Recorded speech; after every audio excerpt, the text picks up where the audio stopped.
Souvenons-nous que tout est parti d'une élue du Front National, hein, une candidate qui a d'ailleurs été suspendue par le Front National, chez qui, dans un reportage, on avait vu une photo de Taubira avec à côté une photo de singe. Donc, si tu veux, je pense que ça a été imprimé notamment dans l'esprit de la famille. Il faut pas en faire un fait de société de cette chose-là. C'est pas un fait politique, c'est pas un fait de société. Mourad Boudjelal.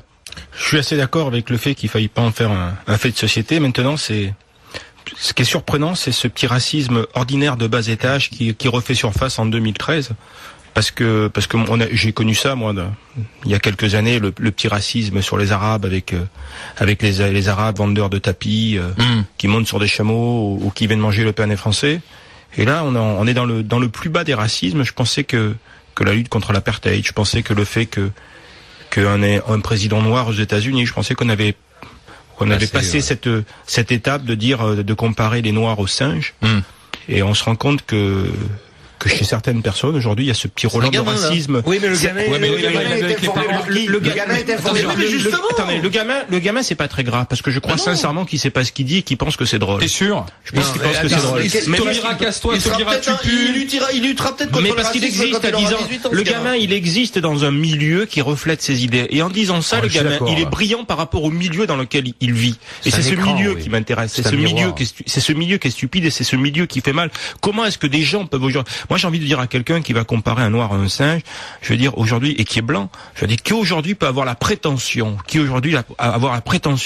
de dire que Barack Obama est un singe et de se prétendre plus brillant et plus intelligent des faits du monde que Barack Obama qui est noir. Quel blanc peut dire ça aujourd'hui? C'est ce que j'ai envie de lui dire. Celui qui peut le dire, et bien qui l'appelle et qui nous explique que Barack Obama est un singe. Il y a peut-être des singes qui sont plus intelligents que des blancs aussi, hein. Non, mais c'est pas la question. Franchement, là, la question c'est vraiment. Non, mais là, excuse-moi, tu es quand même dans deux stéréotypes qui sont, enfin, je sais pas, mais qui sont graves dans ces familles. Justement. De dire effectivement, tu sais, le noir, il sent mauvais, le noir il pue, et puis le noir, il est proche du singe. Regarde, il lui ressemble. On peut envoyer.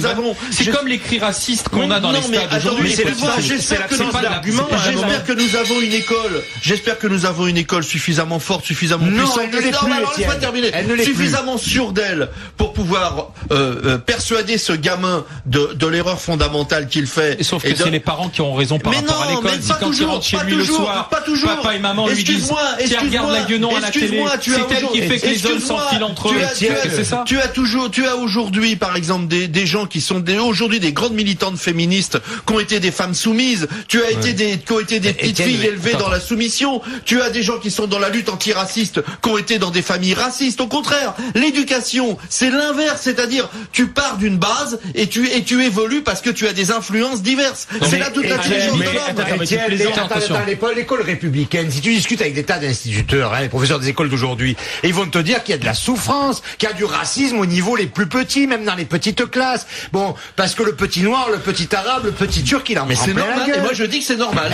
Moi je dis que c'est normal que les enfants, c'est normal. Moi je dis que c'est pas normal. Ça reflète leur milieu. Et il faut quoi? Dire aux enfants de fermer leur gueule et que finalement ça ressorte qu'ils ont 17 ans et qu'ils deviennent des fachos. Non, c'est pas ça que je dis. C'est pas ça que je dis. Ça veut dire que ça reflète le milieu. Ça reflète leur milieu. C'est une réalité. Qu'est-ce que tu veux y faire? Et alors on encourage ou quoi? Mais on n'encourage pas. On se bat contre. C'est intelligent.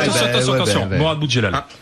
C'est plus complexe que ça, parce que je pense que personne peut aujourd'hui avoir la prétention de dire qu'on est responsable de l'éducation de ses enfants. Absolument. Nos enfants s'éduquent de partout aujourd'hui. Voilà. Il y a une grande partie de leur éducation qui nous échappe. Donc aujourd'hui, ce qu'a dit cette gamine, c'est simplement quelque chose qui est dans l'air, et qu'elle a récupéré et qu'elle a trouvé amusant et brillant dans le milieu qu'elle fréquente. Voilà. Tu sais. Et donc par rapport à ça, on a tous une responsabilité sur des idées qui restent, des idées simplistes. Mais surtout, j'ai envie de dire que c'est aussi l'absence d'arguments à un moment. Quand on arrive dans un débat face à quelqu'un et que le seul débat, ça vient de lui dire sale noir, sale nègre, ça veut dire qu'on n'a plus d'arguments sur l'intelligence par rapport à ça. C'est le seul argument qui reste, ça vient ça, c'est quelque part un constat de défaite. Si le jour où j'en serai réduit face à un candidat du Front National, ça arrivera peut-être tout à l'heure, à lui dire sale facho, je veux dire, ça veut dire que je suis à court d'arguments, que j'ai plus rien à dire.